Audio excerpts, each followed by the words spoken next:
Assalamualaikum warahmatullahi wabarakatuh. Perkenalkan, nama saya Nanang Riyadi. Saya adalah salah satu mahasiswa dari Universitas Mataram, Fakultas Keguruan dan Ilmu Pendidikan, Program Studi PGSD semester 6. Jadi di video kali ini saya akan menunjukkan cara untuk melakukan uji one sample test dari sebuah data menggunakan aplikasi SPSS. Jadi tujuan saya membuat video ini adalah untuk memenuhi tugas mata kuliah statistik pendidikan. Nah, untuk lebih jelasnya, mari simak video berikut ini. Baik, jadi di video kali ini saya akan menunjukkan cara untuk melakukan uji one sample test. Nah, sebelum itu, alangkah lebih baiknya kita mengetahui terlebih dahulu konsep dasar dari uji one sample test. Di sini sudah saya sediakan konsep dasarnya. Sorry. Nah, ini dia. Jadi uji one sample t-test disebut juga uji T1 sampel. Nah, tujuan uji one sample t-test ini adalah untuk membandingkan rata-rata sampel yang diteliti dengan rata-rata populasi yang sudah ada. Uji one sample t-test dapat juga dipakai untuk menguji hipotesis dalam statistik deskriptif. Uji one sample t-test merupakan bagian dari statistik parametrik. Oleh karena itu, asumsi dasar yang harus terpenuhi adalah data penelitian berdistribusi normal. Jadi, sebelum melakukan uji one sample t-test ini, kita harus melakukan uji normalitas terlebih dahulu. Kenapa? Karena syarat untuk melakukan uji one sample t-test ini, datanya harus berdistribusi normal seperti itu. Nah, di sini juga ada contoh soal one sample t-test. Nah, seorang peneliti membuat hipotesis bahwa nilai rata-rata hasil belajar siswa yang aktif mengikuti kegiatan ekstrakurikuler pramuka adalah sama dengan 70. Nah, untuk membuktikan hal tersebut, peneliti memilih secara random atau sebanyak 20 orang siswa yang aktif mengikuti kegiatan ekstrakurikuler pramuka. Data rata-rata hasil belajar siswa yang aktif mengikuti kegiatan ekstrakurikuler pramuka sebagai berikut. Sebentar, saya bagi dulu layarnya. Nah, ini dia datanya sudah saya sediakan tentang rata-rata hasil belajar siswa yang aktif mengikuti kegiatan ekstrakurikuler pramuka. Jadi ada 20 data di sini. Nah, sekarang kita lihat ke bawah. Nah, di sini ada analisis data penelitian dengan SPSS. Melakukan uji normalitas untuk mengetahui apakah nilai rata-rata hasil belajar siswa yang aktif pada ekstrakurikuler pramuka berdistribusi normal atau tidak sebagai syarat untuk melakukan one sample t-test. Melakukan uji one sample t-test apabila data berdistribusi normal. Seperti yang saya katakan tadi, bahwa untuk melakukan uji one sample t-test ini terlebih dahulu kita melakukan uji normalitas terhadap data yang kita punya, apakah data kita berdistribusi normal atau tidak. Jikalau data kita berdistribusi normal, maka dapat dilanjutkan untuk melakukan uji one sample t-test seperti itu. Nah, langsung saja ini datanya. Nanti data-data ini akan saya input ke dalam aplikasi SPSS untuk melakukan uji normalitas untuk mengetahui apakah data ini berdistribusi normal atau tidak. Nah, langsung saja kita masuk ke aplikasi SPSS-nya. Nah, jadi di sini saya menggunakan SPSS versi 16 ya. Di sini ada di dalam SPSS ini ada dua page. Yang pertama itu page data view dan page variable view. Sebelum ke data view, alangkah baiknya kita ke variable view terlebih dahulu untuk memberikan definisi terhadap variabel penelitian kita. Di kolom name ini kita tuliskan hasil. Oke, kemudian bergeser ke sini numerik. Oke. Nah, kita ke label. Di sini kita tuliskan hasil belajar siswa saja. Hasil belajar siswa. Oke. Jadi di sini untuk desimalnya kita taruh 1. Kenapa 1? Karena seperti yang kita lihat bahwa data kita terdapat satu angka di belakang koma seperti itu.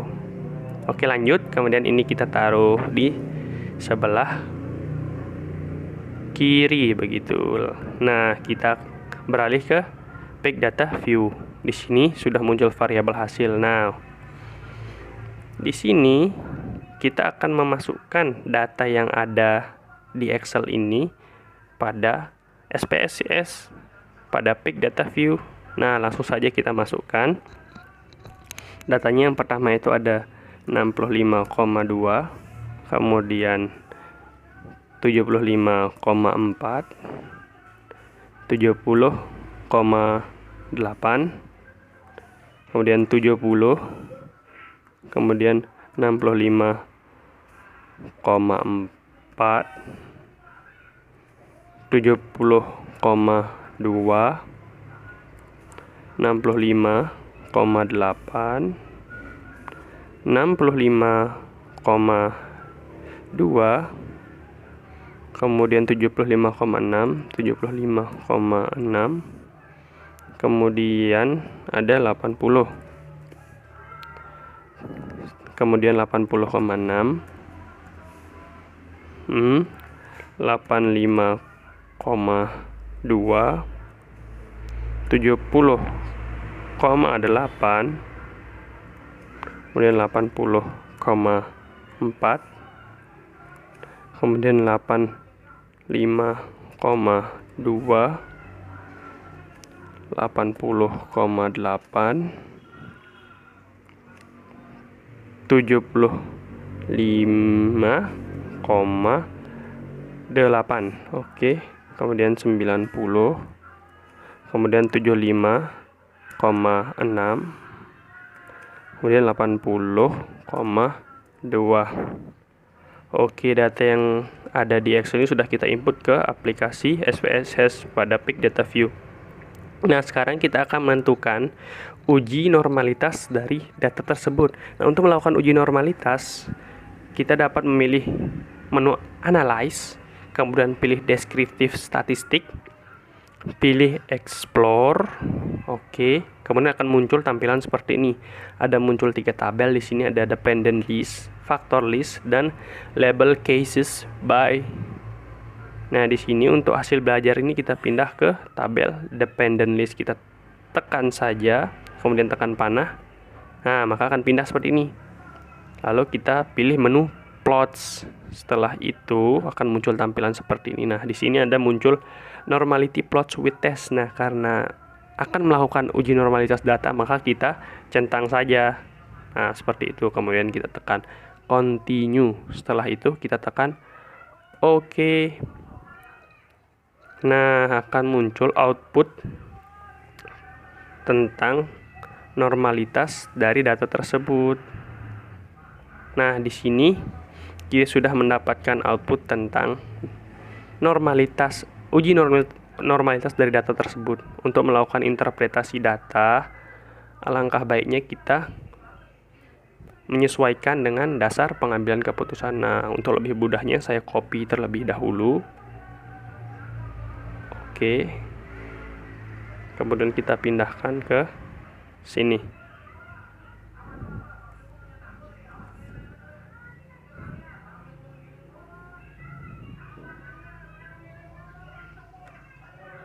Nah, kita pindahkan ke hasil output uji normalitas datanya.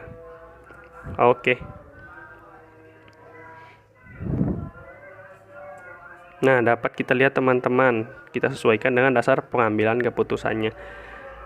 Untuk dasar pengambilan keputusan uji normalitas, di sini dikatakan bahwa jika nilai signifikansinya lebih dari 0,05, maka data berdistribusi normal.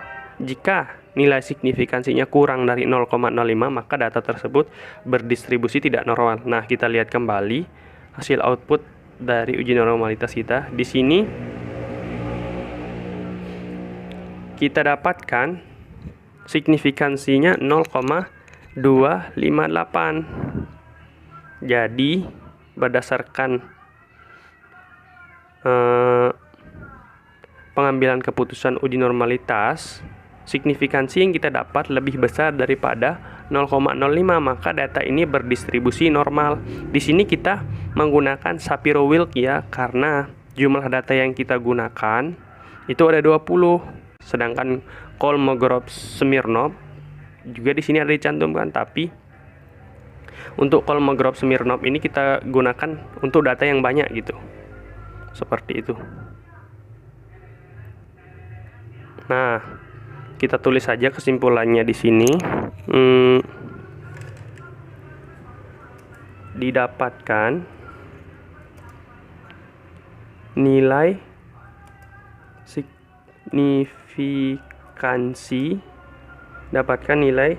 signifikansi sebesar 0,258. Oke. Titik. Nilai tersebut lebih besar daripada 0,05 gitu ya. Maka dapat disimpulkan data tersebut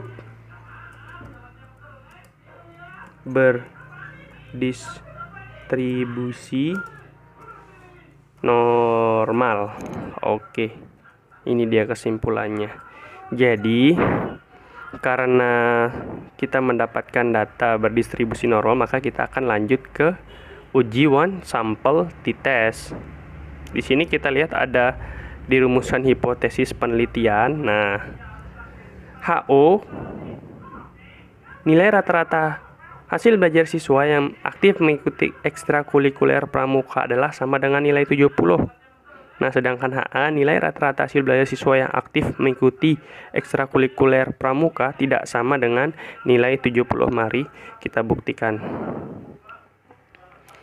Nah, sekarang kita lakukan uji one sample t-test. Oke. Di sini kita kembali ke datanya.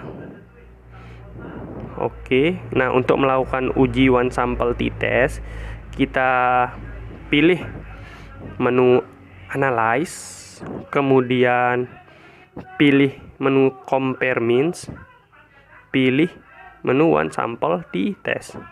Oke, akan muncul tabel seperti ini, test variables. Kemudian hasil belajar siswanya kita pindahkan ke sini. Nah, di sini kita taruh 70. Kenapa 70? Karena peneliti akan meneliti nilai rata-rata hasil belajar siswa yang aktif dalam ekstrakurikuler pramuka itu sama dengan 70. Lalu kita tekan OK. Nah, di sini sudah muncul tabel output dari uji one sample t-test. Oke, kita lihat. Nah, ini dia tabelnya. Nah, untuk melakukan interpretasi data, maka kita sesuaikan dengan dasar pengambilan keputusan dari one sample t-test. Nah, ini kita copy dulu. Oke. Kemudian kita pindah ke sini. Nah, di sini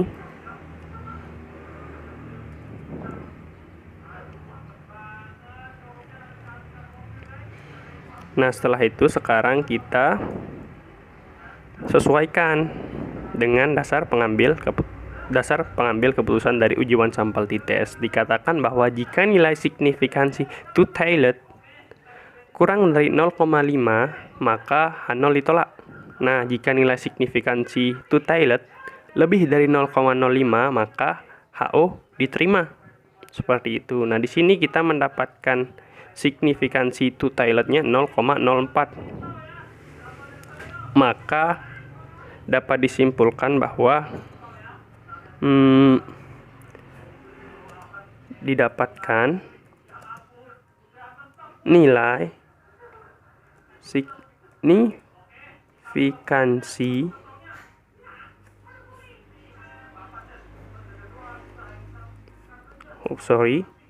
two-tailed sebesar 0,004. Nah, kemudian nilai ini lebih kecil dari 0,05,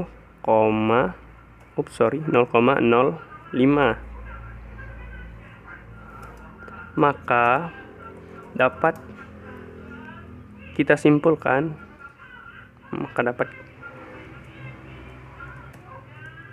simpulkan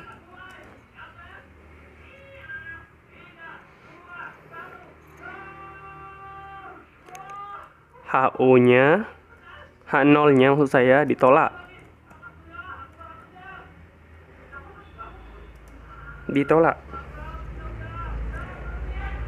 Yang artinya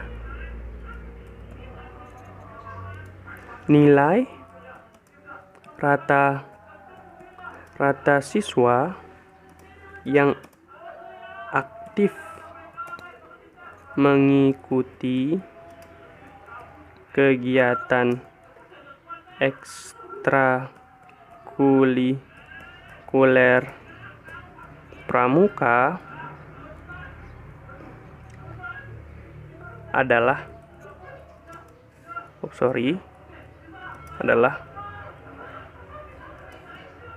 tidak sama dengan nilai 70.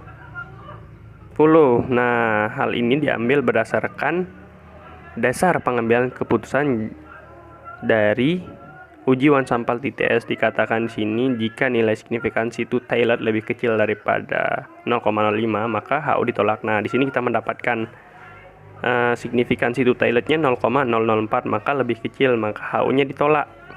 Yang artinya nilai rata-rata siswa yang aktif mengikuti kegiatan ekstrakurikuler pramuka adalah tidak sama dengan nilai 70. Seperti itu teman-teman untuk melakukan atau menentukan uji one sample TTS menggunakan SPSS. Baik, itu saja video dari saya. Sekian video ini, semoga video ini bisa dipahami. Apabila ada salah-salah kata atau salah-salah cara untuk pengimputan data, mohon dimaafkan.